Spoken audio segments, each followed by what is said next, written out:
Good morning. तो आप सब लोग कैसे हैं? आई होप आप सभी लोग स्वस्थ होंगे। आज मैं बना रही हूँ प्याज की पकौड़ी, क्योंकि चाहे बरसात हो या फिर विंटर सीज़न, पकौड़ियाँ तो हमेशा ही ऑल टाइम फेवरेट होती हैं और चाय के साथ पकौड़ियाँ खाने का अपना ही एक अलग मज़ा है। आप भी कमेंट बॉक्स में ज़रूर बताइएगा कि आपको सबसे ज़्यादा अच्छी कौन सी पकौड़ी लगती है। वैसे तो मोस्टली सभी पकौड़ियाँ बहुत ही टेस्टी होती हैं। और फ्रेंड्स, जैसे कि आपको पता ही है, मैं इस समय अपना एक चेस बोर्ड बनाने की कोशिश कर रही हूँ। तो कल मैंने आपको एक वीडियो शेयर किया था, और क्योंकि वीडियो बहुत लंबी हो जाती और इस वीडियो में मैं इसके आगे का शेयर करूँगी।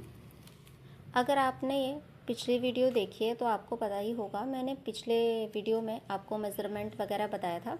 तो इसमें मैं थोड़ा सा आपको बता दूं कि हमें एक स्क्वायर लेना है और उसको इक्वल 8 पार्ट में डिवाइड कर लेना है, और फिर उसे इक्वल पार्ट में डिवाइड करने के बाद मेज़रमेंट के साथ उसमें फिर उसके बाद एक ब्लॉक कलरफुल रखना है और एक वाइट रखना है।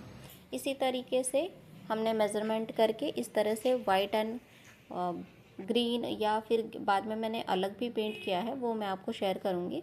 तो इस तरह से 2 कलर में हमने पेंट कर लिया है। और लास्ट में मैंने जैसे आपको बताया ही था कि मैंने ब्लैक कलर से आउटलाइनिंग की है, बट वो ख़राब हो गया था, तो लास्ट में मैंने इसके ऊपर, फिर मेरे पास ग्रे कलर था, तो इस तरह से मैंने पेंट किया है फिर से ग्रे से, ताकि जो ये ब्लैक लाइनिंग है थोड़ी छुप जाए, क्योंकि ये बिल्कुल भी अच्छा नहीं लग रहा था, क्योंकि ब्लैक कलर ना बिल्कुल सूख गया था मेरा। तो ये देखिए, एक फिनिशिंग के लिए कि बिल्कुल नीट एक स्क्वायर बने, इसके लिए जो कपड़ों में टैग आते हैं प्लास्टिक के, कई बार कागज़ के भी आते हैं, लेकिन हमें प्लास्टिक का चाहिए, तो मैंने उससे करने की कोशिश की, बट ये उतनी फिनिशिंग नहीं आ पा रहा था जितनी फिनिशिंग के लिए मैं इसको यूज़ कर रही थी। तो ये देखिए, मैं आपको थोड़ा सा करके भी दिखा देती हूँ। आप देख पा रहे होंगे वीडियो में कि मैंने कई बार ट्राई किया, बट ये हर बार जो है ना, कलर फैल जा रहा था। अगर आपके पास कोई तरीका है कि इस तरह से हम बिल्कुल परफेक्ट एकदम नीट लुक दे सकते हैं, तो आप मुझे ज़रूर बताइएगा। हालांकि मैंने इस वीडियो में ऑलरेडी 2-3 तरीके कोशिश किए हैं करने की, बट मैं आपको फिर भी जो मैंने तरीका यूज़ किया है वो ज़रूर बताऊंगी। देखिए, मैंने ये कार्ड का यूज़ किया, ये बिल्कुल भी मेरे लिए तो काम नहीं किया। फिर मैंने इसको हटा दिया। हटाने के बाद मैंने ब्रश से इसको, जो लाइंस होती हैं, जो ब्लैक बहुत ज़्यादा फैल गया था, वो वाइट वाले के ऊपर भी गिर करके ऐसे बेकार सी लाइन बन गई थी, तो मैंने उसको भी कवर अप किया है कई बार। और फिर उसके बाद मैंने कोशिश की कि मैं टेप के थ्रू करके देखूं, क्योंकि मैंने कई वीडियोस में देखा है कि टेप से भी फिनिशिंग आ जाती है, तो मैंने वो भी करने की कोशिश करी है कि ये किसी तरह से, लेकिन मैंने अभी एक ही साइड किया है, ताकि मैं देख पाऊँ कि एक्चुअल में सच में फिनिशिंग आ रही है नहीं आ रही है। अगर आती है तो ही मैं बाकी में करूँगी। और देखिए, अभी मैं इसको बहुत ध्यान से कोशिश कर रही हूँ कि हाँ, एग्जैक्ट जैसा मुझे चाहिए बिल्कुल उसी तरह से एकदम स्क्वायर बन के ये आए। वैसे हम जब तक किसी भी चीज़ को ट्राई नहीं करते, हमें नहीं पता चलता कि वो काम कितना आसान है और कितना हार्ड है। तो उसी तरीके से जो हमारा ये चेस बोर्ड है, देखने में बहुत ही सिंपल 2 कलर का कॉम्बिनेशन लगता है, जिसमें 2 सिर्फ स्क्वायर का एक स्ट्रक्चर है। और ये कोई बिल्कुल भी ऐसा नहीं है कि बहुत मुश्किल काम है, ये बहुत ही आसान चीज़ है। बट अगर आप हैंडमेड ब्रश के साथ इसे कर रहे हैं, तो आपको लाइंस में थोड़ी सी, अगर आपका जो हैंड है वो प्रॉपर अगर नहीं बैठता है, तो थोड़ी सी आपको दिक्कत आ सकती है। बाकी तो ये बहुत ही आसान है। लेकिन किसी भी काम को अगर आप कंटिन्यूअसली करते हैं, तो धीरे धीरे उसमें परफेक्शन आ ही जाती है। और बिना किसी काम को करे ये सोचना कि वो काम नहीं होगा, ये बिल्कुल भी गलत है। अगर आप किसी काम को करना चाहते हैं, तो हर काम, वो कितना भी अगर हार्ड है, तो वो लास्ट में इजी हो ही जाता है। अगर किसी भी काम करने का मन हो, उसमें लगन हो, अगर हम अपना एफ़र्ट डालते हैं, तो वो धीरे धीरे अपने आप ही वो काम आसान हो जाता है, और हमें पता ही नहीं चलता कि वो काम कब हो गया। बस किसी काम को करने की इच्छा होनी चाहिए। इच्छा शक्ति से बड़ी कोई चीज़ नहीं है। देखिए, मैंने वो जो पार्ट था, जो लाइंस बनाई थी ब्लैक वाली, वो बिल्कुल भी अच्छी नहीं लग रही थी, तो मैंने उनको हटा दिया है। और जो बाकी बोर्ड ग्रीन कलर का था, इसको मैंने ग्रे कलर से पेंट करने के बाद जो ब्लैक लाइन है ऑलमोस्ट बहुत हल्की हल्की रह गई हैं, तो उन्हें मैं इस वाइट लाइन से प्रॉपर ढक दूँगी। इससे क्या, एक अच्छी सी फिनिशिंग आ जाएगी। और जो जैसा मुझे लुक चाहिए था वैसा आ जाएगा।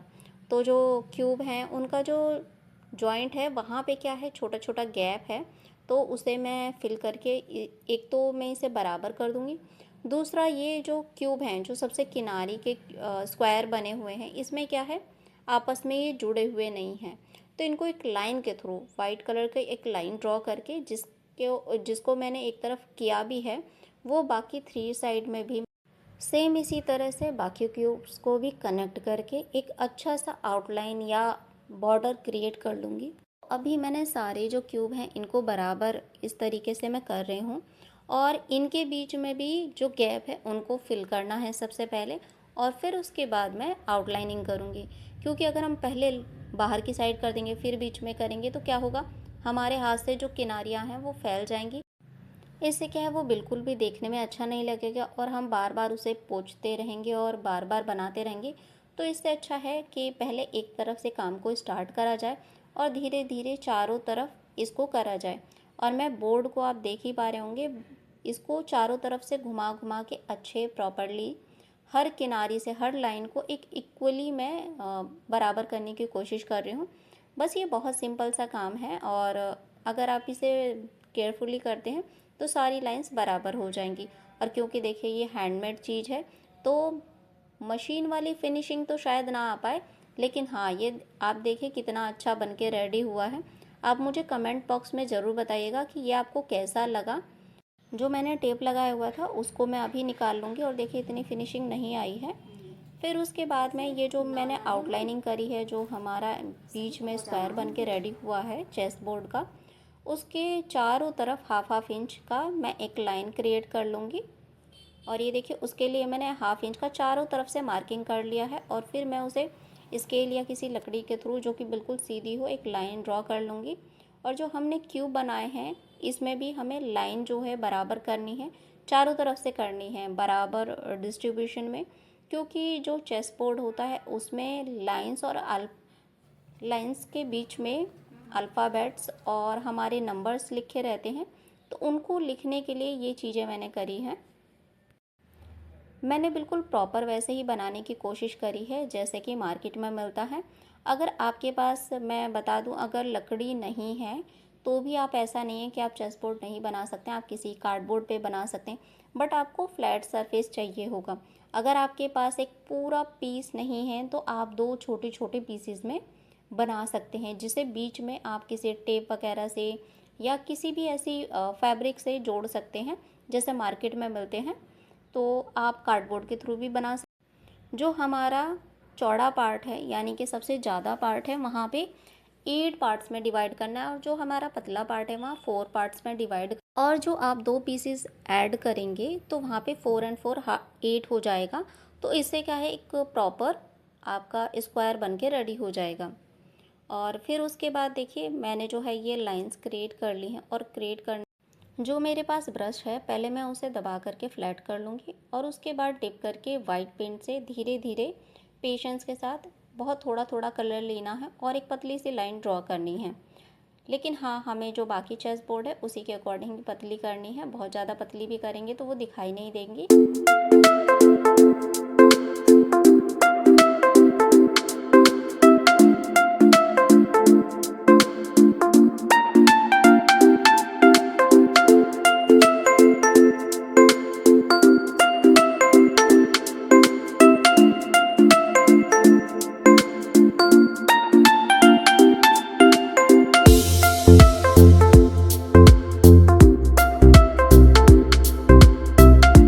जहाँ पर हमारे कोने मिलते हैं वहाँ पर एक छोटा सा इस तरह से स्क्वायर बना लेंगे, और फिर उसके बाद जो हमारे स्क्वायर बने हुए हैं चेस बोर्ड के, उसी के सीध में हम हर तरफ से लाइंस को ड्रॉ कर लेंगे, और हर लाइन बाहर की साइड जा रही हो। लेकिन जो हमने बीच में 2 लाइंस क्रिएट करी हैं, ये लाइन सिर्फ इनके बीच में ही रखना है, क्योंकि हमें इसमें नंबर्स, और अगर आपको हाफ इंच का स्पेस कम लगता है तो आप अपने अकॉर्डिंग उतना ही स्पेस लें जिसमें आप नंबर्स और आपके अल्फ़ाबेट्स लिखे जा सकें। क्योंकि मैं इसमें हाफ इंच में मैं लिख लूँगी तो मैंने उतना ही स्पेस रखा है। और ये देखिए हमारे जो एक साइड हैं वो नंबर्स आएंगे और ये दोनों तरफ आएंगे। और जिधर मैं ये नंबर्स लिख रही हूँ बिल्कुल जो दूसरा साइड होगा वो बिल्कुल इसके अपोजिट साइड ही होगा। हम कभी भी साइड साइड में नहीं लिखेंगे। अगर हम इस तरफ अपने अगर राइट साइड काउंटिंग लिख रहे हैं तो ठीक राइट साइड के बिल्कुल अपोजिट यानी कि लेफ़्ट साइड हमको ही नंबर लिखने हैं, और हम ऊपर नंबर लिखेंगे और ठीक इसके अपोजिट नीचे की साइड वहाँ भी हम इसी तरीके से अल्फ़ाबेट्स को लिखेंगे। तो फ्रेंड्स, जैसा कि आप जानते हैं कि मेरा चैनल मोनेटाइज नहीं हुआ है और मैंने अपनी अर्निंग के लिए एफिलिएट अकाउंट बनाया है। अगर आप कुछ भी शॉपिंग करना चाहते हैं तो लिंक पर क्लिक करके आप अमेज़ॉन और मीशो ऐप पर जा कर के शॉपिंग कर सकते हैं, और जो लिंक है वो मैंने डिस्क्रिप्शन बॉक्स और कमेंट बॉक्स में पिन कर दिया है। तो फ्रेंड्स, ज़रूर सपोर्ट कीजिए। अभी हमने लेफ़्ट और राइट साइड में दोनों साइड हमने नंबर्स को लिख लिया है। अब हम ऊपर की साइड अल्फ़ाबेट्स और नीचे की साइड भी सेम इसी तरीके से अल्फ़ाबेट्स को लिखेंगे। फ्रेंड्स, आपको मेरी वीडियोस कैसी लगती हैं कमेंट बॉक्स में ज़रूर बताइएगा। अगर आप चैनल पर नए हैं तो चैनल को सब्सक्राइब करना ना भूलें, और साथ में आप बेल आइकन भी दबा दें ताकि जब मेरी वीडियोस आएँ तो आपको जो नोटिफिकेशन है वो सबसे पहले आए, जिससे कि आप मेरी वीडियोस को देख पाएंगे इजीली। और ये देखिए, हमने नीचे की साइड भी इस तरह से अल्फ़ाबेट्स को लिख लिया है।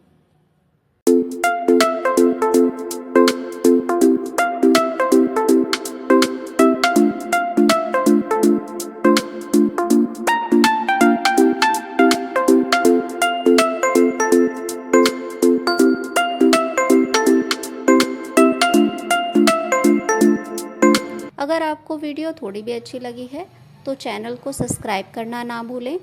Like, share and comment. Thank you. Bye bye.